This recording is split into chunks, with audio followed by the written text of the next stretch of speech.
भाग बेटा तिलक ढाई नगद तारों के बहुत जूता पड़ी भाग भाग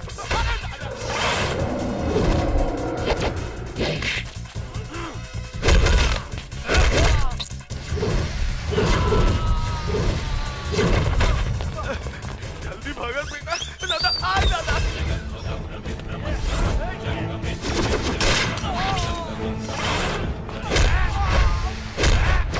ले साइन कर।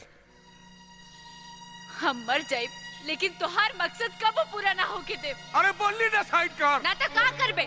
गोली चलेबे तो चला ले गोली, मार दे हमरा के।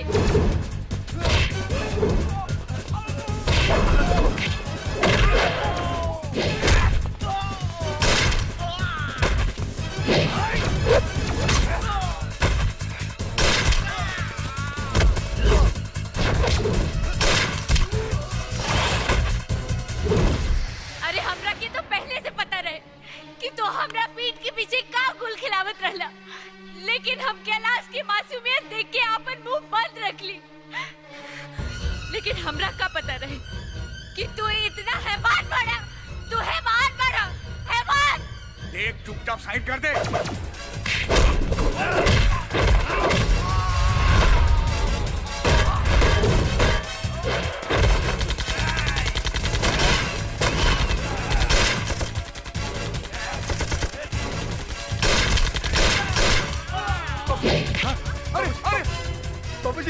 लड़का के खिलौना नहीं है बेटा, लड़का के खिलौना नहीं है। गोली चल जाओ मुझे, गोली चल जाए, गोली चल जाए। सब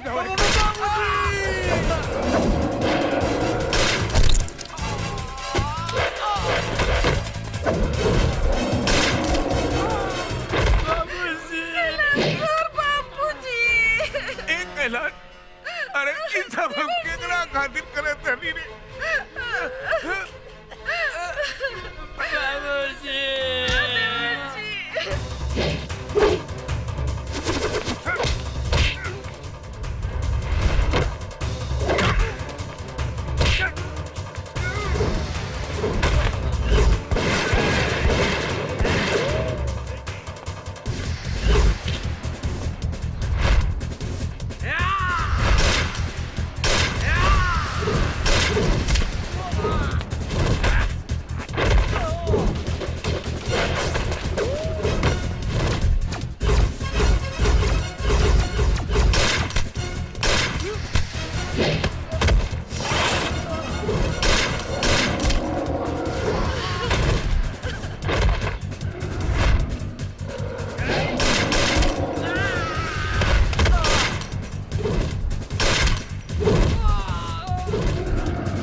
सर हम रउआ से कहला रहनी ना साहब कि अगर गोली की डर से हमार छाती झुक गई ना तो हम यादव वंश के ना। यादव कुछ ना है, कुछ ना। हम बानी ना।